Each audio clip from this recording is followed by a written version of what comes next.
سیدنا ابو ہریرہ رضی اللہ تعالیٰ عنہ سے روایت ہے کہ رسول اللہ صلی اللہ علیہ وآلہ وسلم نے فرمایا، تو آدمی کپڑے کی خرید و فروخت کر رہے ہوں گے، ان کے سامنے کپڑا پڑا ہوگا لیکن نہ وہ اسے لپیٹ سکیں گے اور نہ بیع پوری ہوگی کہ قیامت برپا ہو جائے گی۔ ایک آدمی اونٹنی کا دودھ دوہ چکا ہوگا مگر ابھی تک اسے پی نہیں سکے گا کہ قیامت قائم ہو جائے گی۔ اسی طرح ایک آدمی اپنے منہ کی طرف لقمہ اٹھائے گا لیکن ابھی تک کھائے گا نہیں کہ قیامت برپا ہو جائے گی، اور ایک آدمی اپنے حوض کو پلستر کر رہا ہوگا مگر اس سے پانی پینے کی نوبت نہیں آئے گی کہ قیامت ہو جائے گی۔ رسول اللہ صلی اللہ علیہ وآلہ وسلم نے فرمایا، میں کیسے خوش رہوں جبکہ سور پھونکنے والا فرشتہ سور کو منہ میں لیے پیشانی جھکائے اور کانوں کو اللہ تعالیٰ کی طرف لگائے اس انتظار میں کھڑا ہے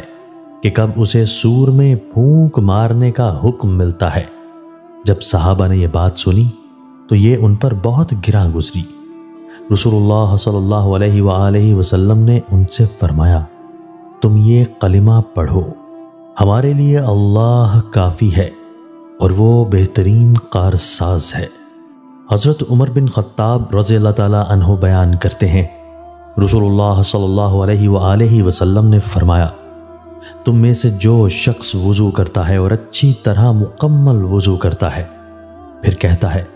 میں گواہی دیتا ہوں کہ اللہ کے سوا کوئی معبود برحق نہیں، اور یہ کہ محمد صلی اللہ علیہ وآلہ وسلم اس کے بندے اور اس کے رسول ہیں، اور ایک دوسری روایت میں ہے،